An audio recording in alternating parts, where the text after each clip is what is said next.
సభ్యులకు నమస్కారం. పంచవీరభద్ర విశ్వవిద్యాలయం 5వ సంవత్సరం కోర్సులో భాగంగా ట్రంప్ చేస్తున్న వాణిజ్య యుద్ధం శ్రీకృష్ణుడి యొక్క దైవీ ప్రణాళికలోని భాగమే. ఈ అంశం మీద కొన్ని విషయాలను మీతో షేర్ చేసుకోబోతున్నాను. మొన్న జనవరి 1న వెలువడిన వీడియోలో ఈ 2025వ సంవత్సరంలో మానవ జాతి యొక్క ఉజ్వల భవిష్యత్తుకు సంబంధించిన ఒక కీలకమైన ఘట్టానికి తెరలేచి ఈ 2025 సంవత్సరం మానవ జాతి యొక్క చరిత్రలో సువర్ణాక్షరాలతో లిఖింపబడే సంవత్సరంగా లిఖింపబడే అవకాశం చాలా ఎక్కువగా ఉంది అనే విషయాన్ని చెప్పడం జరిగింది.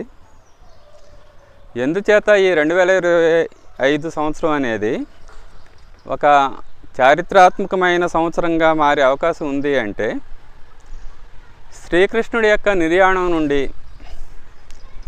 సూక్ష్మ జగత్తులో జరుగుతున్న దైవీ ప్రణాళిక కారణంగా ప్రపంచంలో జరుగుతున్న మార్పులను 2025 నాటికి భౌతికంగా మనం గుర్తిస్తామని అటు పూజ్య గురుదేవుల పండిత శ్రీరామ శర్మ ఆచార్య మాస్టర్కే వీళ్ళిద్దరూ తెలియజేయడం జరిగింది. అందుచేత ఈ 2025 సంవత్సరంలో జరిగే కొన్ని కీలకమైన సంఘటనల కారణంగా ఈ మానవ సమాజం శ్రీకృష్ణుడి యొక్క దైవీ ప్రణాళికను గుర్తించి ఆ దైవీ ప్రణాళికకు అనుగుణ్యంగా తన వ్యవస్థలను మార్చుకునే అవకాశం చాలా ఎక్కువగా ఉంది. ఇంతకీ ఏమిటా దైవీ ప్రణాళిక అంటే, ఈ దైవీ ప్రణాళిక గురించి మనం చాలాసార్లు చర్చించుకుంటున్నాం. శ్రీకృష్ణుడి యొక్క దుష్ట శిక్షణ కార్యక్రమం కౌరవ సామ్రాజ్య పతనం అయితే, నిర్మూలన అయితే, ఆయన యొక్క శిష్టరక్షణ కార్యక్రమం భూమిని స్వర్గంగా మార్చడం. ఈ భూమిని స్వర్గంగా మార్చడానికి కావలసిన ఒక 5000 సంవత్సరాల ప్రణాళికను ఆయన హిమాలయాల్లోని ఋషికూటమికి అందజేసి శరీరం వదిలివేయడం జరిగింది అని మాస్టర్కే చెప్పేవారు. ఆ శ్రీకృష్ణ నిర్యాణం నుండి గత 5000 సంవత్సరాలుగా హిమాలయాల్లోని ఆ ఋషికూటమి యొక్క ఆధ్వర్యంలో జరుగుతున్న ఆ దైవీ ప్రణాళిక వల్ల, ఆ ప్రణాళిక అంతా వాళ్ళు సూక్ష్మ జగత్తులో చేస్తున్నారు. ఆ సూక్ష్మ జగత్తులో జరుగుతున్న ఆ ప్రణాళిక యొక్క ప్రేరణ వలన భూమి రానున్న సంవత్సరాల్లో స్వర్గంగా మారుతుంది. ఇది ఆ దైవీ ప్రణాళిక. మరి ఆ భూమి స్వర్గంగా మారాలి అంటే ఇప్పుడు మానవ సమాజాన్ని నడిపిస్తున్న ఈ రాజకీయ, వ్యాపార, శాస్త్ర, కళా, సాహిత్య రంగాలు సమాజాన్ని దేవమానవ సమాజంగా మార్చడానికి తగినట్టుగా తీర్చిదిద్దబడాలి.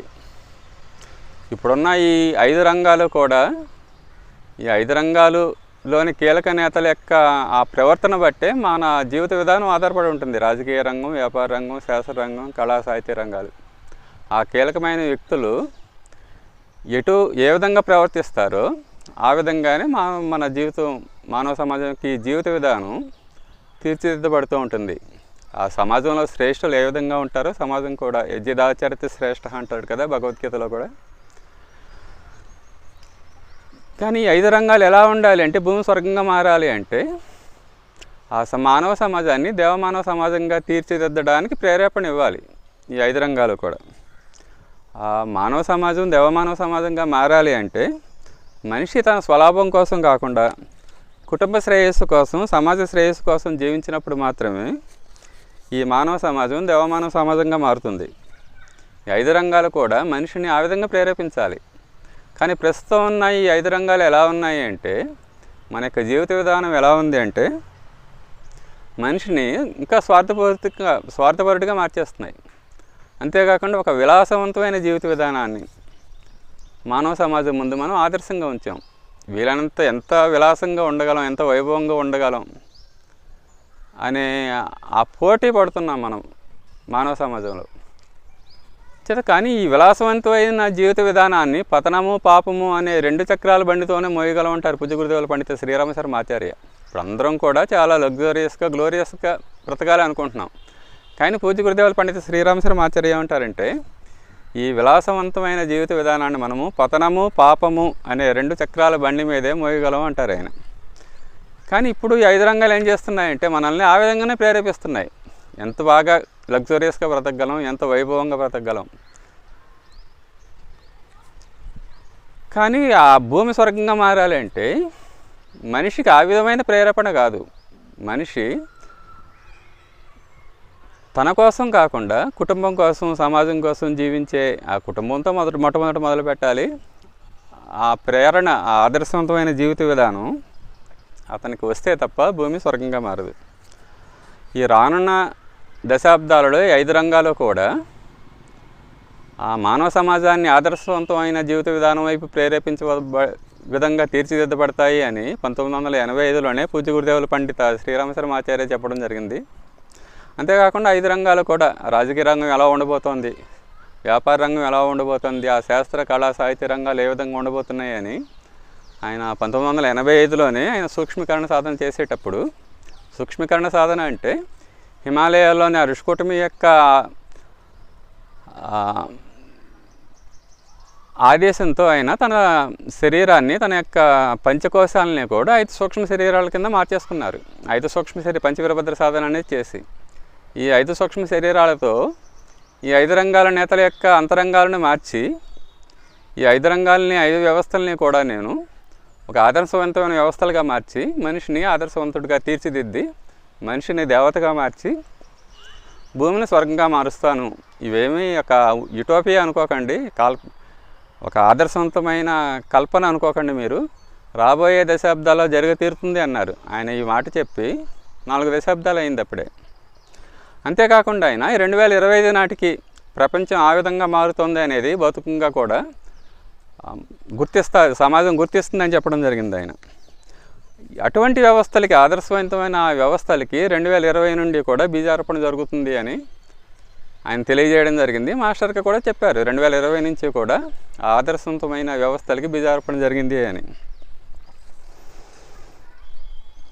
అంచేత ఈ పాత వ్యవస్థలు, క్రొత్త వ్యవస్థలు రెండూ కూడా 2000 సంవత్సరం నుంచి పాత వ్యవస్థలు కంటిన్యూ అవుతున్నాయి. 2000 సంవత్సరం నుంచి క్రొత్త వ్యవస్థలకు కూడా బీజారోపణ జరిగి అవి కూడా గ్రో అవుతున్నాయి. ప్రపంచంలో మనం అది చాలా స్పష్టంగా అబ్జర్వ్ చేయొచ్చు.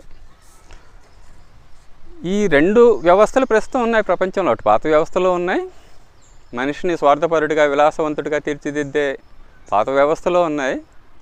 మనిషిని ఆదర్శవంతుడిగా తీర్చిదిద్దే క్రొత్త వ్యవస్థలు కూడా ప్రపంచంలో అక్కడక్కడ బీజారోపణ జరిగి 2000 సంవత్సరంలో.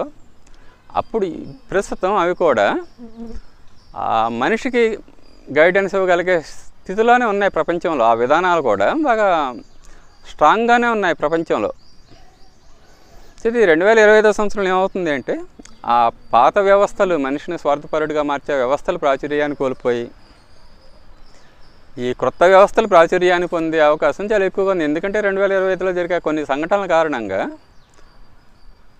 ఆ వ్యవస్థల్ని మనం గుర్తించి, ఆ వ్యవస్థలు మాత్రమే ఆదర్శవంతంగా మనిషిని, సమాజాన్ని ఆదర్శవంతంగా తీర్చిదిద్దే ఆ వ్యవస్థలు మాత్రమే ప్రస్తుతం సమాజంలో ఉన్న ఈ అన్ని సంక్షోభాలకి కూడా పరిష్కారం అనేది సమాజంలోని కీలకమైన నేతలు గుర్తిస్తారు. ఈ 5 రంగాల్లోని కీలకమైన నేతలు గుర్తించి ఆ విధానంలోపే మొగ్గు చూపడం ద్వారా ఈ క్రొత్త వ్యవస్థలు ఈ 2025లో ప్రాచుర్యం పొందే అవకాశం చాలా ఎక్కువగా ఉంది. ఇది గత 5 సంవత్సరాలుగా ఈ పంచవీరభద్ర యూనివర్సిటీ ప్రారంభించిన తర్వాత 5 సంవత్సరాలుగా కూడా ఈ విషయం చెప్పడం జరుగుతోంది. ఆ దైవీ ప్రణాళికకు అనుగుణ్యంగా ఎటువంటి మార్పులు వస్తున్నాయి అనేది కూడా అనేక సందర్భాల్లో చెప్పడం జరిగింది. మరి 2025 సంవత్సరంలో ఈ మార్పులు ప్రారంభమైతే మరి ఇది ఇమీడియట్గా ఈ భూమి స్వర్గంగా అయిపోతుందా, సమాజం దేవమానవ సమాజంగా అయిపోతుందా అంటే, భూమి పూర్తిగా స్వర్గంగా మారడానికి, మానవ సమాజం స్వర్గంగా దేవమానవ సమాజంగా మారడానికి టైం పడుతుంది.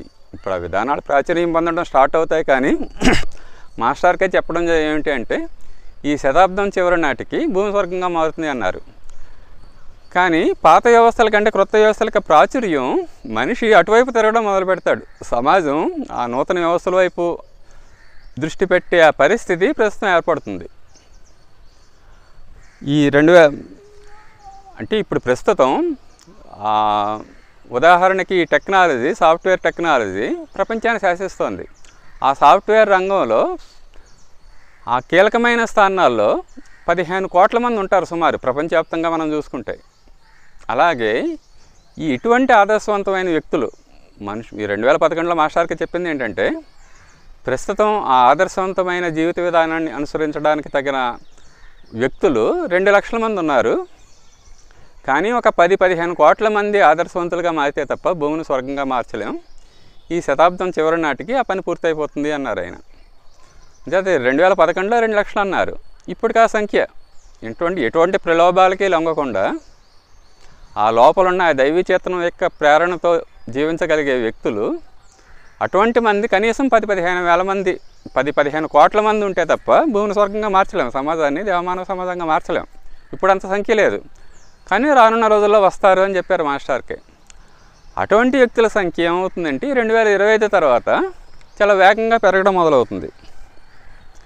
ఈ భూమి స్వర్గం అవుతుంది అంటే ఎటువంటి లక్షణాలతో ఉంటుందో మాస్టర్కి చెప్పేవారు. మనిషి 3 రకాలైన మనిషి 3 రకాలైన జీవితాలని పొందగలుగుతాడు. రోగరహిత జీవితాన్ని పొందుతాడు, రోగాలు ఉండవు, వృద్ధాప్యరహిత జీవితాన్ని పొందుతాడు, మృత్యురహిత అమరత్వాన్ని కూడా దాటేస్తాడు. భూమి స్వర్గంగా పూర్తిగా అయిపోయినప్పుడు సగటు మనిషి, ఎవరో యోగులు కాదు, మొత్తం ఈ శతాబ్దం చివరి నాటికి ఆ ప్రక్రియ జరుగుతుంది. రోగరహిత జీవితం, వృద్ధాప్యరహిత జీవితం, మృత్యురహిత జీవితమే కాకుండా సర్వజ్ఞత్వం, సర్వవ్యాపకత్వం, సర్వసమర్థత. యోగుల గురించి ఏ లక్షణాలు అయితే మనం వింటూ ఉంటామో, అవతారమూర్తుల గురించి ఏ లక్షణాలు అయితే మనం వింటూ ఉంటామో, ఈ 3 లక్షణాలు కూడా సగటు మనిషి సాధిస్తాడు. ఆ విధంగా భూమి స్వర్గంగా మారుతుంది. కానీ దాని టైం పట్టినప్పటికీ కూడా అటువంటి జీవిత విధానం వైపు, రోగాలు లేకుండా, ముసలితనం లేకుండా అమరత్వాన్ని సాధించే జీవిత విధానం వైపు మొగ్గు చూపే ఆ టర్నింగ్ పాయింట్ మాత్రం ఈ సంవత్సరం జరిగే అవకాశం చాలా ఎక్కువగా ఉంది. ఆ 3 సాధించడమే కాకుండా ఇప్పుడు ఏ విధంగా అయితే ఇంటర్నెట్ వీటి ద్వారా మనం ఆ సర్వజ్ఞత్వాన్ని, సర్వవ్యాపకత్వాన్ని, ఆ సర్వసమర్థత వీటిని ఈ మోడర్న్ టెక్నాలజీ ద్వారా చాలా వరకు సాధించగలిగాము, అదేవిధంగా యోగ విద్య ద్వారా ఈ మానవ శరీరం అనే యంత్రాన్ని ఉపయోగించుకోవడం ద్వారా ఈ 3 లక్షణాలు కూడా పొందుతాము అనేది మనం అనేక సందర్భాలు చెప్పుకుంటూ ఉంటున్నాం. అది ఈ 15 కోట్ల మంది ముందు సాధిస్తారు, 10-15 కోట్ల మంది తర్వాత మొత్తం సమాజంలో అందరికీ కూడా ఈ లక్షణాలన్నీ అందుబాటులోకి వస్తాయి శతాబ్దం చివరి నాటికి. కానీ అటువైపు మొగ్గు చూపే ఏ విధంగా అయితే 1990 తర్వాత మన దేశంలో ఆర్థిక విధానాలు మారిపోయి ఈ అమెరికా సంస్కృతి బాగా వ్యాప్తి చెందిందో 1990 తర్వాత, ఈ 2025 తర్వాత ఏమవుతుందంటే మనిషి అమరుడిగా మారడానికి, రోగాలు లేకుండా, వృద్ధాప్యం లేకుండా మనిషి దేవతగా మారడానికి కావలసిన ఆ కల్చర్ వైపు, జీవిత విధానం వైపు ఆ మొగ్గు చూపడం అనేది ఈ సంవత్సరం ప్రారంభమయ్యే అవకాశం చాలా ఎక్కువగా ఉంది.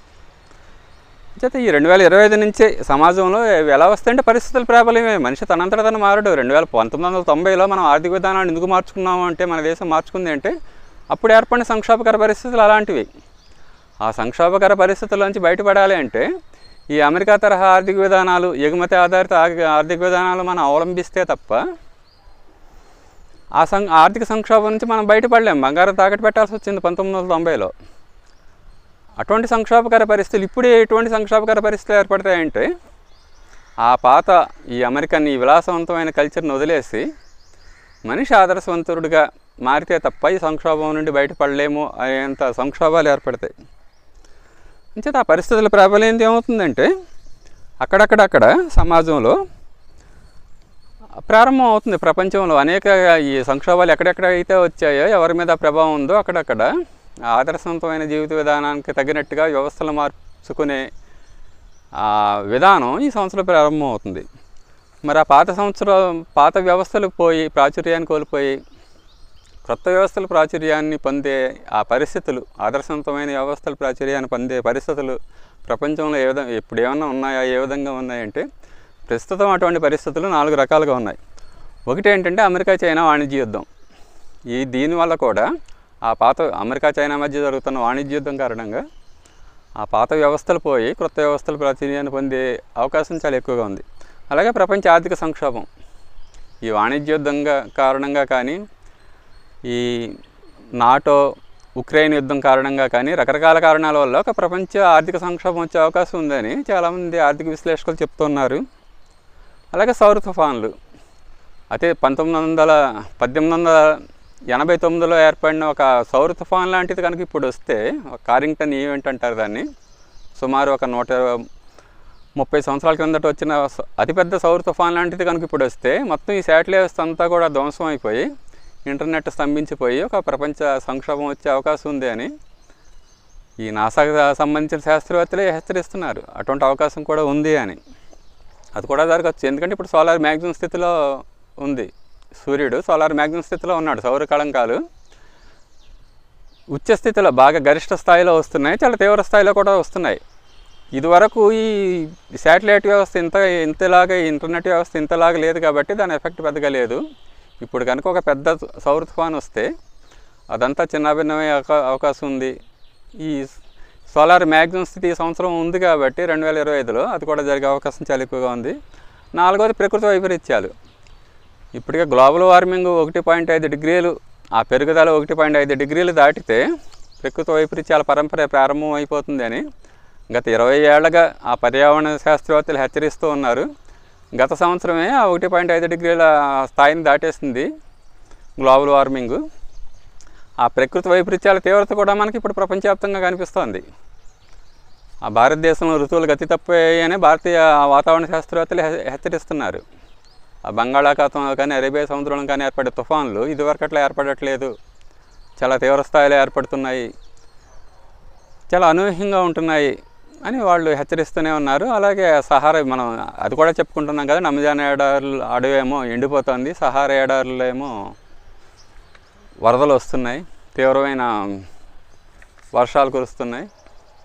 ఇటువంటి మన అమెరికాలో చూసుకుంటే ఆ కార్చిచ్చు చాలా ఇటీవల కాలంలో ఎప్పుడు ఏర్పడిన అతిపెద్ద కార్చిచ్చు ఏర్పడి వేలాది ఎకరాల్లో అడవులు తగలబడిపోయి ఆ లాస్ ఏంజల్స్ నగరం కూడా చాలా వరకు ధ్వంసం అయిపోయింది. ఇటువంటి ప్రకృతి వైపరీత్యాలు నిత్యకృత్యంగా మారిపోయాయి, సర్వసాధారణంగా మారిపోయాయి. ఇంచేత 4 రకాలు ఏర్పడితే ఏమవుతుందంటే ఆ పాత వ్యవస్థలు, పాత వ్యవస్థలు 5 రంగాల వల్లే మానవ సమాజం మహా వినాశం తీసుకువెళుతుందని చెప్పేవారు మాస్టర్కి. రాబోయే ప్రకృతి వైపరీత్యాల్లో 190% మంది నశించిపోయే ప్రమాదం ఉంది. ఆ ప్రకృతి వైపరీత్యాల కారణం ఏంటంటే మన యొక్క జీవిత విధానం. ఈ 5 రంగాల వ్యవస్థలే ఈ 5 రంగాల యొక్క నాయకులు అని చెప్పేవారు ఆయన. చేతి ఇటువంటి సంక్షోభకర పరిస్థితులు ఏమవుతుందంటే మా విధానాలు మార్చుకోవాల్సిన అవసరం ఏర్పడుతుంది. ఈ 4 రకాల పరిస్థితుల వల్ల అటువంటి ఆ సంక్షోభకర పరిస్థితులు ఏర్పడి ఆ విధానాలు మార్చుకునే అవకాశం చాలా ఎక్కువగా ఉంది. ఇప్పటికే అమెరికా చైనా మధ్య ఉన్న వాణిజ్య యుద్ధం చాలా తీవ్రంగా జరుగుతుంది. ఇటీవల ఆయన ఈ మధ్య మన జనవరి 20న ఆయన అధ్యక్షుడిగా ప్రమాణ స్వీకారం చేసిన వెంటనే ఆ కొన్ని రోజుల్లోనే అటు కెనడా, మెక్సికో మీద 25%, చైనా మీద 10% పన్నులు పెంచుతూ ఆయన వాణిజ్య యుద్ధం స్టార్ట్ చేశాడు. అమెరికాకి దిగుమతి అయ్యే వస్తువుల్లో 40% ఈ 3 దేశాల నుంచే వస్తాయి, మెక్సికో, కెనడా, చైనా. ఆ 3 దేశాల మీద ఆయన పన్నులు వేసి కెనడా, మెక్సికోల మీద ఒక నెల సస్పెండ్ చేశాడు, కానీ ఒక వాయిదా చేశాడు, కానీ పన్నులు పెంచడాన్ని. చైనా మీద 10% ఆయన అలా ఉంచాడు. యాక్చువల్గా ఈ వాణిజ్య యుద్ధం అనేది ఆయన ఇప్పుడే స్టార్ట్ చేయలేదు. 2017లో ఆయన మొదటిసారిగా అధ్యక్షుడు అయినప్పుడే అప్పుడే చైనాతోటి వాణిజ్య యుద్ధం స్టార్ట్ చేశాడు. అప్పటికి చైనా అమెరికా మీద పూర్తిగా ఆధారపడి ఉంది. అంచేత అమెరికా పన్నులు పెంచినా సరే చైనా పెంచేది కాదు. ఏదో కంటి తుడుపుగా అమెరికా 20% పెంచితే వీళ్ళు 5% పెంచేవారు, ఆయన 40% పెంచితే వీళ్ళు 10% పెంచారు తప్ప అమెరికాకి దీటిగా సమాధానం ఇవ్వలేదు. ఎందుకంటే అమెరికా మీద ఆధారపడి ఉంది చైనా అప్పుడు. కానీ అనుభవంతో ఏమైందంటే అమెరికా మీద ఆధారపడడానికి తగ్గించేసుకుంది చైనా అప్పటి నుంచి. ఇప్పుడు ఏమైంది, ట్రంప్ 10% పన్నులు విధిస్తే చైనా 10%ఏ కాదు, కొన్నింటి మీద 15% కూడా పెంచింది.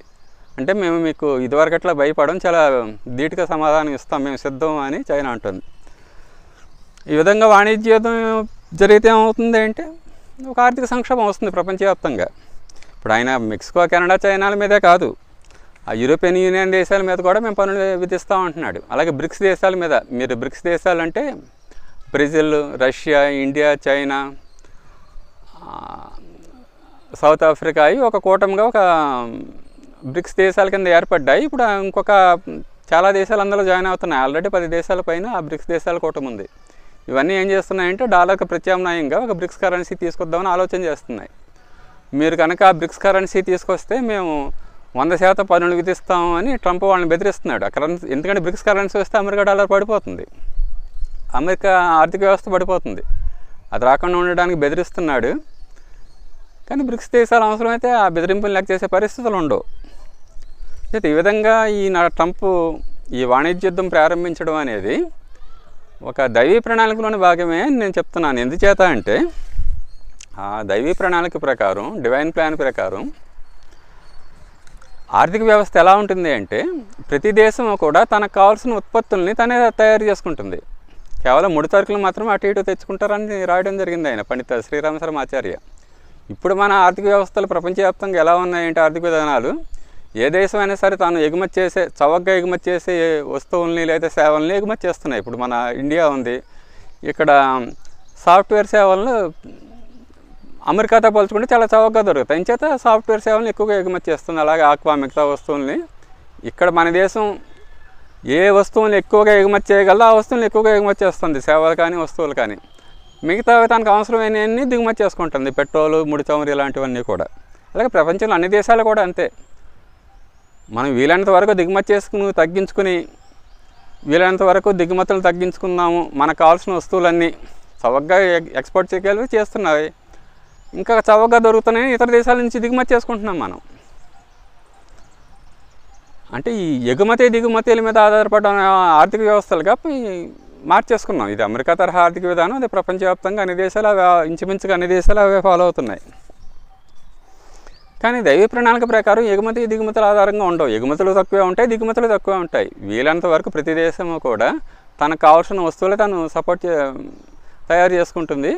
బాగా అత్యవసరం వాటిని మాత్రమే దిగుమతి చేసుకుంటుంది. ఆ దిగుమతి చేసుకున్నా కూడా ముడి పదార్థాలు చేసుకుంటుంది, ఫినిష్డ్ ప్రోడక్ట్స్ కాదు. ఇప్పుడు మన దేశం ఏముంటుంది, వాల్యూ యాడెడ్ ప్రోడక్ట్స్, వస్తువును తయారు చేసి దానికి ముడి పదార్థాలు కాకుండా మనమే వస్తువుల్ని వాల్యూ యాడెడ్ ప్రోడక్ట్స్ తయారు చేసి ఎక్స్పోర్ట్ చేయాలి. ఇది ఓరియంటేషన్గా ఉంది ప్రతి దేశానికి కూడా ప్రపంచవ్యాప్తంగా. కానీ డివైన్ ప్లాన్ దీనికి విరుద్ధంగా ఉంది, స్వావలంబన. ప్రతి దేశం కూడా ఎగుమతుల మీద దిగుమతి మీద ఆధారపడకూడదు. కానీ ఎప్పుడైతే ట్రంప్ ఈ విధంగా వాణిజ్య యుద్ధం ప్రారంభించేట ఏం చేస్తుంది, ఇప్పుడు కెనడా అమెరికాకు కావాల్సిన ముడి పదార్థాలు మిగతా అన్ని వస్తువులు పంపిస్తుంది, తనకు కావాల్సిన అమెరికా నుంచి దిగుమతి చేసుకుంటుంది. ఎప్పుడైతే కెనడా మీద ఆంక్షలు పెట్టాడో అప్పుడు కెనడాలో ఉన్న వ్యక్తులే అమెరికా ప్రోడక్ట్స్ మనం వాడకూడదు అని వాళ్ళు ఉద్యమం స్టార్ట్ చేశారు. అలాగే మెక్సికోలోనే అదే జరుగుతుంది, అలా కొలంబియా మీద. అలాగే ప్రపంచంలో ఈ వాణిజ్య యుద్ధం జరిగినప్పుడు ఏమవుతుందంటే ఇంకా ఆటోమేటిక్గా సహజంగానే ఆ ఎగుమతులు దిగుమతులు తగ్గిపోతాయి. ఆటోమేటిక్గా స్వావలంబనకి ఇప్పుడు అమెరికా మీద ఆధారపడకూడదు అని కెనడా ప్రయత్నం చేయాల్సి వస్తుంది, మెక్సికో ప్రయత్నం చేయాల్సి వస్తుంది. చైనా ఎప్పటి నుంచో ప్రయత్నాలు మొదలుపెట్టింది అమెరికా మీద ఆధారపడకుండా ఉండడానికి. ఆ రష్యా ఉక్రెయిన్ యుద్ధం కారణంగా రష్యా కూడా ఇదివరకు ఆ ముడి చమురు ఇతర గ్యాస్ ఇలాంటివి యూరోపియన్ దేశాలకి ఎక్స్పోర్ట్ చేసేది, తనకు కావాల్సిన ఫినిష్డ్ ప్రోడక్ట్స్ అని దిగుమతి చేసుకునేది. ఆ ఉక్రెయిన్ వార్ వచ్చిన తర్వాత రష్యా మీద ఆంక్షలు పెట్టడంతో ఏమైందంటే ఇంకా ఆ ముడి చమురు గ్యాస్ పంపించడం అది ఆగిపోవడంతో తనకు కావాల్సిన వస్తువులు ఇంకా దిగుమతి మానేసి తనకు కావాల్సిన వస్తువులు తనే తయారు చేసుకోవడం మొదలుపెట్టింది. 2020 నుండి రష్యా ఆ ప్రయత్నం చేస్తుంది, చైనా అదే ప్రయత్నం చేస్తుంది 2015 నుంచి. అంచేతే ఈ డివైన్ ప్లాన్ ప్రకారం ప్రతి దేశము కూడా స్వావలంబనకి ఇతరుల దేశాల మీద ఆధారపడకుండా మన దేశం మీద మన కాళ్ళ మీద నిలబడ్డం. స్వావలంబన అంటే మనం మన కాళ్ళ మీద నిలబడ్డం, ఇతరుల మీద ఆధారపడకుండా మన జీవితాన్ని మనం జీవించే విధంగా దానికి ప్రాధాన్యత పెరుగుతుంది ప్రపంచ దేశాల్లో. ఈ వాణిజ్య యుద్ధం ప్రపంచ దేశాలని అటువైపు తీసుకెళ్తుంది. అందుచేత అది ఆ ఋషికూటమి యొక్క పూజ్య గురుదేవుల యొక్క సూక్ష్మ శరీరాల యొక్క ప్రేరణ లేదా ఋషికూటమి యొక్క ప్రేరణ వల్లే జరిగిందని అనుకోవచ్చు మనం స్పష్టంగా. ఎందుకంటే మాస్టర్గా చెప్పేవారు, ఫ్రాన్స్లో ఆ విప్లవం ఎందుకు వచ్చింది అంటే హిమాలయాల్లో ఒక ఋషి కలగన్నాడట. ఆయన యొక్క ఆలోచనల వల్ల అది ఫ్రాన్స్లో ఆ విప్లవం వచ్చింది అని చెప్తారు ఆయన. అలాగే వివేకానంద అరవిందో యొక్క తపస్సు వల్లే మన దేశానికి స్వాతంత్రం రావడంలో ప్రధాన కారణం అరవిందో యొక్క తపస్సు అని చెప్తారు ఆయన. అంచేత ఆ డివైన్ ప్లాన్ యొక్క ఋషికూటమి యొక్క ప్రేరణ వల్లే ఆ ట్రంప్ ఈ విధమైన నిర్ణయాలు తీసుకోవాల్సి వచ్చింది, తీసుకున్నాడు. అటువంటి ఈ నిర్ణయాలు ఎవరు గట్టిగా అమలు చేయగలరు అటువంటి వ్యక్తులను వాళ్ళు అక్కడ ఎన్నుకుంటారు. ట్రంప్కి అర్హత లేకపోయినా, వ్యతిరేకత ఉన్నా, రెండోసారి ఓడిపోయినా మళ్ళీ ట్రంప్ ఎందుకు విన్ అయ్యాడు అంటే ఈ స్వావలంబన వైపు దేశాలని ప్రేరేపించే విధంగా ట్రంప్ లాంటి వ్యక్తులు మాత్రమే చేయగలరు, అటువంటి నిర్ణయాలు తీసుకోగలరు. మిగతా వాళ్ళంతా గట్టిగా నిర్ణయాలు తీసుకోలేరు, బైడెన్ లాంటి వాళ్ళైతే తీసుకోలేరు. అంచేత ట్రంప్ లాంటి వ్యక్తిని, ట్రంప్ మంచివాడా చెడ్డవాడా అనవసరం గురువులకి, వాళ్ళ డివైన్ ప్లాన్ నెరవేరడానికి గట్టిగా నిలబడే వ్యక్తి ఎవడు, అటువంటి వ్యక్తులను అక్కడ వాళ్ళు నిలబెడుతూ ఉంటారు. ఈ వాణిజ్య యుద్ధం వల్ల ఏమైందంటే ప్రతి దేశం కూడా డివైన్ ప్లాన్ ప్రకారం ఆ స్వావలంబన వైపు వెళ్లాల్సిన పరిస్థితులు ఏర్పడ్డాయి. 2008లో ఒక అమెరికా ఒక ఆర్థిక సంక్షోభంలో చిక్కుకుంది. ఇప్పుడు కూడా ఈ వాణిజ్య యుద్ధం వల్ల మళ్ళీ అటువంటి ఆర్థిక సంక్షోభం వచ్చి అమెరికాలోనే వస్తుంది, ప్రపంచవ్యాప్తంగా కూడా వస్తుంది. కానీ 2008 ఆర్థిక సంక్షోభానికి ఇప్పుడున్న ఆర్థిక సంక్షోభానికి తేడా ఏంటంటే 2008లో అమెరికా ఆర్థిక సంక్షోభం వచ్చినప్పుడు ఆ డాలర్ విలువ చాలా వేగంగా పడిపోతూ ఉంటే ఆ డాలర్ విలువ పడిపోకుండా ఆపి అమెరికాని చైనా, ఇండియా, యూరప్, ఆ యూరోపియన్ యూనియన్, జపాన్ ఈ 4 దేశాలు కూడా 4 స్తంభాలుగా నిలబడి అమెరికా నిలబెట్టేవాడు. అప్పుడు 2008లో అమెరికా డాలర్ విలువ 48 రూపాయలు ఉండేది. ఆ సంక్షోభం కారణంగా 39 రూపాయలకు వచ్చేసింది. అప్పుడు మన దేశం ఏం చేసిందంటే ఆ డాలర్లు కొని ఆ డాలర్ విలువ పడకుండా మళ్ళీ 48కి తీసుకెళ్ళింది. ఎందుకంటే ఈ చైనా కానీ, మన దేశము, జపాను, యూరోపియన్ యూనియన్ పూర్తిగా అమెరికా మీద ఆధారపడి ఉన్నాం. అమెరికా డాలర్ పడిపోతే ఈ దేశాల్లో కూడా సంక్షోభం వచ్చేస్తుంది. ఇక్కడ సాఫ్ట్వేర్ రంగంలో సంక్షోభం వచ్చేస్తుంది. అంచేత అమెరికా మీద ప్రేమతో నిలబెట్టలేదు, కానీ ఆ ఎగుమతులను కాపాడుకోవడానికి ఆ డాలర్ విలువ నిలబెట్టి అమెరికా పతనం అవ్వకుండా కాపాడడమే కాకుండా G20 దేశాలని ఒక గ్రూప్గా ఏర్పడి ప్రపంచంలోని అత్యంత ఎక్కువ జీడిపి కలిగి ఉన్న ఒక 20 దేశాలు ఒక గ్రూప్గా ఏర్పడి ప్రపంచ జీడిపిలో 75% ఈ G20 20 దేశాలకే ఉంటుంది. జనాభా పరంగా కూడా 70%, 80% G20 దేశాల కూటమికి సంబంధించిన దేశాల్లో ఉంటుంది జనాభా కూడా. అది 1999లోనే G20 కూటమి ఏర్పడినప్పటికీ కూడా 2008 తర్వాతే ఆ దేశాధినేతలు అందరూ కలవడం ప్రారంభించారు. దేనికి అంటే ఆ సంక్షోభాన్ని పరిష్కరించడానికి. అప్పట్లో ఆ జార్జ్ బుష్ చొరవతోటి ఆ మీటింగ్లు స్టార్ట్ అయ్యి ఈ సంక్షోభాన్ని అందరూ కలిసికట్టుగా ఎదుర్కోవాలి, ప్రపంచ ఆర్థిక సంక్షోభాన్ని అని ప్రతి 6 నెలలకి ఒకసారి సమావేశం అయ్యేవారు అప్పట్లో. తర్వాత సంక్షోభం సమసిపోయిన తర్వాత ఇప్పుడు ప్రతి ఏటా 1 సంవత్సరానికి ఒకసారి సమావేశం అవుతున్నారు. ఇప్పటికే ఆ మీటింగ్స్ జరుగుతున్నాయి. కానీ ఆ 2008 ఆర్థిక సంక్షోభం అనేది ప్రపంచ దేశాలన్నీ కూడా కలిసికట్టుగా పరిష్కరించడానికి ప్రయత్నం చేశాయి. కానీ ఇప్పుడు జరుగుతున్న ఈ వాణిజ్య యుద్ధం వల్ల ఏమైందంటే ఆ సమన్వయం లేదు. ప్రతి దేశము కూడా తన జాగ్రత్తలు తను తీసుకోవాలి, తన ప్రయోజనాలు చూసుకోవాల్సిన పరిస్థితి ఏర్పడింది. ఇంకందరూ కలిసికట్టుగా ఈ సంక్షోభాన్ని ఎదుర్కొనే పరిస్థితి లేదు. ప్రతి దేశం కూడా ఆ స్వావలంబనకి ఇంపార్టెన్స్ ఇవ్వాల్సిన ఆ పరిస్థితి ప్రస్తుతం ఏర్పడింది. ఇప్పుడు మన దేశం మీద కూడా రేపు ఆ ప్రపంచంలోని మిగతా కెనడా, మెక్సికో, చైనా మీద విధించినట్టే మన సాఫ్ట్వేర్ రంగం మీద కూడా ట్రంప్ పన్నులు విధించవచ్చు. ఎందుకంటే అమెరికా ఆర్థిక లోటు చాలా ఎక్కువగా ఉంది. ఆ పన్నుల ద్వారా ఆ లోటును పోర్చడానికి కూడా ట్రంప్ ట్రై చేస్తున్నాడు. మా సాఫ్ట్వేర్ ఎక్స్పోర్ట్లు ఎక్కువ అమెరికాకి వెళతాయి కాబట్టి రేపు ఈ సాఫ్ట్వేర్ ఎక్స్పోర్ట్ మీద పన్నులు వేసాడు అనుకోండి, అప్పుడు ఈ సాఫ్ట్వేర్ రంగం యొక్క ఆదాయం తగ్గిపోతుంది. రెండవది, ఆర్థిక సంక్షోభం వచ్చినప్పుడు సాఫ్ట్వేర్ ఎగుమతులు కూడా తగ్గిపోతాయి. ఆ విధంగా కూడా మన దేశం చివరికి ఆ స్వావలంబనకి ఆ ఎక్స్పోర్ట్స్ మనం ఎక్స్పోర్ట్ చేయగలిగే చేస్తున్నాం. అలాగే ఈ ముడి చమురు లాంటివి చాలా విపరీతంగా దిగుమతి చేసుకుంటున్నాం. అది కామన్ వస్తువు కింద మార్చేసుకున్నాం. అంచేత ఆ ఎగుమతులు దిగుమతులకి ప్రాధాన్యత ఇవ్వకుండా వీలైనంత వరకు మనకున్న వనరులతోనే మనం నెట్టుకొచ్చే ఆ స్వావలంబన వైపు అడుగులు వేయాల్సిన పరిస్థితి మన దేశానికి కూడా వచ్చే అవకాశం చాలా ఎక్కువగా ఉంది. కానీ ఈ ఎగుమతులు దిగుమతుల ద్వారా ఈ ప్రపంచ దేశాలన్నీ ఏం చేస్తున్నాయంటే వస్తు వినియోగాన్ని విపరీతంగా పెంచేస్తున్నాయి. విపరీతంగా పెంచేస్తూ ప్రకృతిని ధ్వంసం చేస్తూ ఒక మహా వినాశనం వైపుకి వెళుతున్నాం మనం. ప్రతి దేశం కూడా జీడిపిని పెంచడానికి విపరీతంగా ఎక్స్పోర్ట్ చేయడం, విపరీతంగా దిగుమతులు చేసుకోవడం. దిగుమతుల మీద ఇది వరకు ఆంక్షలు ఉండేవి. ఇప్పుడు దిగుమతులని ప్రోత్సహిస్తున్నారు. దిగుమతుల మీద కూడా గవర్నమెంట్కి పనులు వస్తాయి, ఎగుమతుల మీద పనులు వస్తాయి. దిగుమతుల మీద ఇంకా ఎక్కువ వస్తున్నాయి, ముడి చమురులు లాంటి వాటి మీద. అయితే వాటి వినియోగం మీద విపరీతంగా పనులు వస్తాయి దేశాలకి. ఈ విధంగా జీడిపిని పెంచుకోవడానికి, పన్నులు పెంచుకోవడానికి వస్తు వినియోగాన్ని ప్రతి దేశం ప్రోత్సహించడం వల్ల ఏమవుతుందంటే ప్రకృతిని పూర్తిగా ధ్వంసం చేస్తున్నాం. ప్రకృతిలోని వనరుల్ని విచ్చలవిడిగా వాడేస్తున్నాం. ఆ గ్లోబల్ వార్మింగ్ పెరిగిపోతుంది. ఆ మహా వినాశనం వైపు, ప్రకృతి వైపరీత్యాల వైపు మనం వెళుతున్నాం. కానీ నూతన యుగం యొక్క ఆర్థిక విధానాలు ఎలా ఉంటాయంటే అనవసరమైన వస్తువుల మీద, అనవసరమైన వినియోగం మీద ఆంక్షలు ఉంటాయి. ప్రతిదీ కూడా అంటే అది సమాజానికి, ఒక మనిషికి సమాజానికి ఉపయోగం అంటేనే ఆ వస్తువును ఉత్పత్తి చేయనిస్తారు. ఇప్పుడు టూరిజంని ప్రోత్సహిస్తున్నారు, టూరిజంని ప్రోత్సహించరు. అది అవసరమైన వాటి మీద తీర్థయాత్రలను ప్రోత్సహించవచ్చు తప్ప, ఒక మంచి నేర్చుకునే కేంద్రాలకు వెళ్ళడానికి ప్రోత్సహిస్తారు తప్ప, ఒక ఏదైనా నేర్చుకునేవి సరదాగా ఎంజాయ్ చేయడాన్ని వీటిని ఎంకరేజ్ చేయరు. మద్యపానం వీటిని ఎంకరేజ్ చేయరు. సమాజానికి ఉపయోగపడే వస్తువుల్ని కూడా కుటీర పరిశ్రమల్లో చేయడానికి ఎక్కువ ప్రాధాన్యత ఇస్తారు అన్నారు ఆయన. కుటీర పరిశ్రమల్లో చేయాలని వస్తువులను మాత్రమే భారీ పరిశ్రమలో తయారు చేయనిస్తారు తప్ప వీలైనంత వరకు అన్ని వస్తువులు కూడా కుటీర పరిశ్రమల్లో చేయడానికి ప్రాధాన్యత ఇస్తారని చెప్పడం జరిగింది ఆర్థిక వ్యవస్థను ఆయన. చేత ఆ వస్తు వినియోగాన్ని, ఈ ప్రకృతి ధ్వంసాన్ని కూడా ఆర్థిక విధానాలు అరికడతాయి.